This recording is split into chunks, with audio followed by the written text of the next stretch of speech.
Hello everybody, I hope you're all having an amazing day, and I wanted to welcome you to my YouTube channel. My name is Swerve, and this is my first video on the channel, so I wanted to give a quick second to thank everybody who has taken the time out of their day to pay me a visit. If you do enjoy this video, please consider dropping a like and possibly even a comment about your favorite part of the video, or just to share your thoughts and opinions on the movie at hand. Without wasting any more time, let's jump right into the topic of today's video.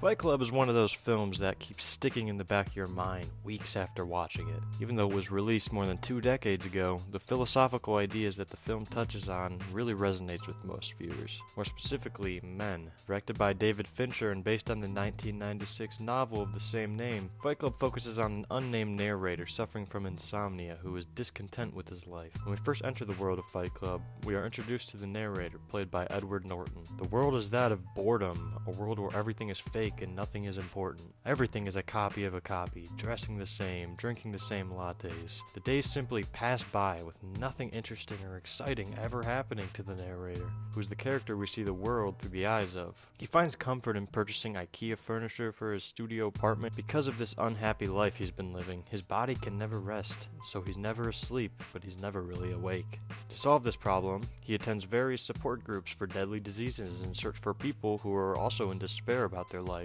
That connection you feel when talking to another deathly ill person is strong enough to make him cry, and therefore able to sleep. He wants to feel important and accepted by society in a world where he never is. The narrator expresses how people really listen to you when they think you're dying. This is until his streak of bliss is interrupted by a woman named Marla Singer. The narrator finds her presence at the support groups disrupting and even goes as far as to out her. This results in the narrator splitting up the diseases and the dates on which they happen so that they won't have to run into each other ever again. Although he can continue finding his comfort in these groups, he still has to deal with his very depressing job where he has to constantly travel and leave the safety of his IKEA homestyle. The only comfort he finds in his job is the fantasy of one of the planes crashing down mid-flight. Among one of these flights, we're introduced to the character of Tyler Durden. Tyler is a soap salesman and is unlike the narrator in every way possible. He talks with purpose, confidence, sports a nice leather jacket with sunglasses, and has a jacked body. He is the man's man in every way that the narrator is not.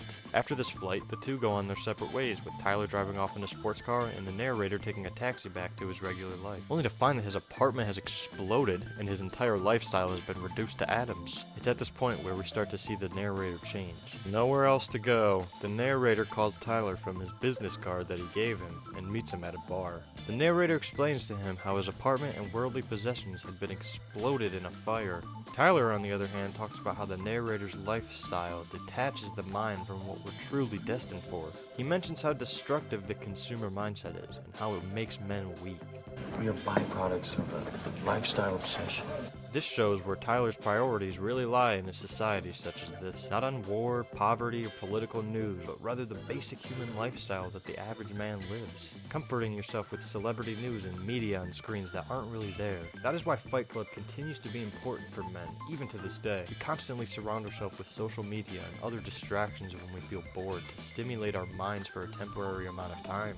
Tyler wants to solve this problem because, as mentioned previously, society is making men weaker as time goes by. To revert back to this original feeling that Tyler claims men are supposed to feel, he asks the narrator to hit him. The two then constantly start to punch each other over and over. It helps them both feel something. Back to the present, more masculine. They then proceed to go to Tyler's house, which is a dump to say the least. The house looks abandoned and damaged everywhere. Boarded up windows, water leaking all over, and infested with mold and dust. The narrator moves in here and Tyler begins to live a life stripped of all consumer products. He has no TV, no clean water, no comfy bed, no neighbors, no personal possessions, and he loves the discomfort. He's now confident and finally feels a sense of purpose in his life. People start to take notice of him and see him as an individual person. Other men notice what Tyler and the narrator start to do every night and gather along with them. They want to feel that untapped masculine energy. Groups by the dozen gathering to fight and beat the absolute crap out of each other every night.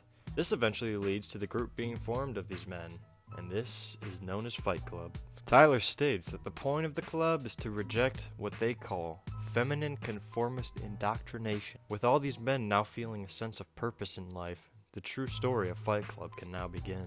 Tyler lays out 2 important rules that forbid members to ever talk about the club that they're in. Meanwhile, Marla calls the narrator in a cry for help as she mentions she's going to commit suicide. The narrator doesn't take this call seriously and quietly hangs up the phone, only for Tyler to pick it up later. He hears Marla calling for help and goes to save her from committing suicide. After this, Tyler starts to sleep with Marla, much to the discomfort of the narrator. Fight Club, on the other hand, starts to gain more and more members every day, even with familiar faces such as Bob, who was a part of the testicular cancer support group that the narrator took part in. Speaking of Bob, it's important to look at him as one of the more important side characters in this movie. Bob was a champion bodybuilder until he was diagnosed with testicular cancer. He's now bankrupt and divorced. His 2 grown kids won't even talk to him anymore. This is what leads Bob to start going to Fight Club. He fears for his own masculinity, and as all it has done for him is drive the most important people away from him. Back to Fight Club, Tyler comes up with an idea that would fund more activities that they do, and that is by selling soap. But to make this soap, Tyler and the narrator steal human fat from a liposuction clinic dumpster, boil it down, and sells it to the department store for $20 a bar. As the narrator puts it, selling white rich women their asses back to them. During this teaching moment, Tyler gives the narrator a chemical burn and forces him to deal with the pain. Only when he has come to deal with the pain and realize that life isn't forever and that we'll all die one day, that is when Tyler can neutralize the burn with vinegar. Tyler shows that he has a similar burn, stating, "It's only after we've lost everything that we're free to do anything." Other ways in which they make money is by giving the club homework each night, such as starting a fight with a random person. The narrator did this in the form of brutally beating himself up in front of his boss and blackmailing him into providing company assets and a severance paycheck. This does of course lead to the narrator getting fired from his job. From this point on, we begin to see the members of Fight Club use acts of vandalism under Tyler's jurisdiction. The whole point of this switch in tone for the club is to make way for an even bigger plan that Tyler has. Project Mayhem. It's a sort of anti-corporation movement in hopes to put an end to a corporate-run society. It's at this point where the narrator begins to have doubts about what Tyler has really planned for this group. These doubts dial up to 11 when Bob is shot and killed by police. In an attempt to destroy a coffee shop as well as a piece of art in the same go, Bob is shot in the head. At the same time, the narrator notices that Tyler is missing and scours the country in hope to find a good idea of what Tyler is planning. The narrator follows Tyler's trail and is shocked to see how Fight Club has grown and spread throughout the country. With this being said, nobody is stupid enough to break the first 2 rules of Fight Club, and therefore, the narrator has no leads. However, the more he investigates, the more he realizes that something is very off. It's even more apparent what is going on when one of the club members calls him Mr. Durden. This is the part in the story where the ball drops, and we begin to see some of the more confusing parts make more sense. The narrator calls Marla in a hotel as he's starting to realize what's going on. He asks if they've ever had sex, with Marla saying that's a stupid question. Marla then calls the narrator Tyler, and we get to see the true colors of our protagonist. We learn that this is Tyler, and the narrator and Tyler have been the same person throughout the entire movie. The narrator wanted to make a change, and even change himself, but it's not something he could have done on his own. He created a fake persona of Tyler, to be free in all the ways that he's not on his own. The narrator is Tyler Durden, and we find out more about this as he goes back to the house. The more he looks around, the more he pieces together what he had planned as Tyler for Project Mayhem. With the same soap they made to sell, he planned to explode buildings that house credit card records that would basically bring down everyone's credit card debt back to zero. The narrator knows what is now going to happen. He tries to go to the police, but to his surprise, they are also a part of Fight Club, and the narrator just broke the first 2 rules. They attack the narrator and attempt to cut off his manhood as a punishment for talking about Fight Club, but he gets the upper hand on the police and is able to make his escape. Sneaking into one of the buildings where he keeps the explosive in an attempt to disarm them, he runs into Tyler again. He tries to shoot Tyler, but of course this does nothing as he's a figment of the narrator's imagination.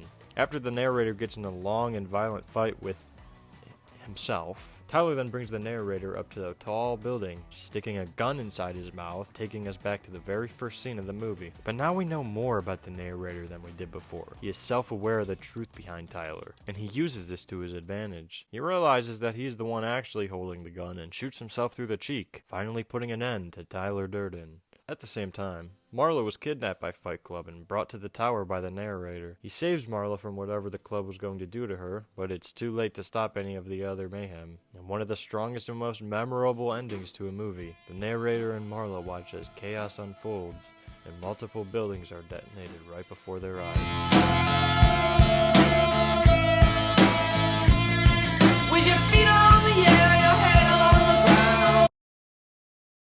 Okay, now what exactly was so important about Fight Club's story, and what made it so relatable and memorable for men? Well, humans are hardwired to escape pain, and when our lives become too comfortable, it's often that we can get lost in it. The movie's all about what makes a man, and we are restrained by what people expect of us, whether that be female influence, law and order, or consumerism. The movie Fight Club isn't about a fight club at all, but rather letting go of our passions and wants in life, leaving it all behind and finding who we are inside of ourselves. You relate to Edward Norton's character, Tyler, on a personal level, never understanding why we live these simple lives, but still can't seem to find happiness.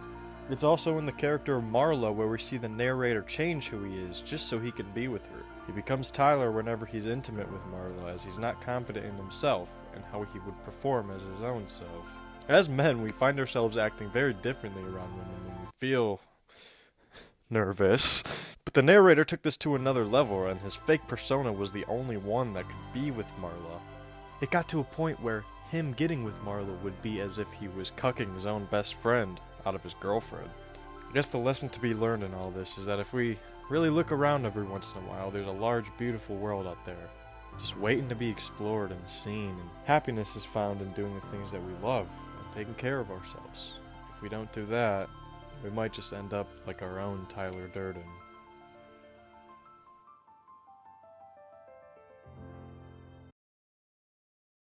I just wanted to thank you guys so much if you stuck around until the end of the video. This was my first video, so let me know in the comments if you think I did a good job or if there's anything that I can improve on. I also wanted to thank the following people for letting me use their clips on YouTube for this video: Jalen, Binobo, Rohan Rao, Slow Motion No Copyright, Richard Smithson, and Chuki Beats. If I pronounced any of that wrong, I'm very sorry. Their links will be down in the description below. Again, thank you guys so much for watching. Please comment any video or movie reviews that you would like me to, I guess, cover in the next video. It might not take that short of amount of time because I do have to make these and edit them and basically do all of it. Thank you guys so much, and I'll catch you in the next one. Peace.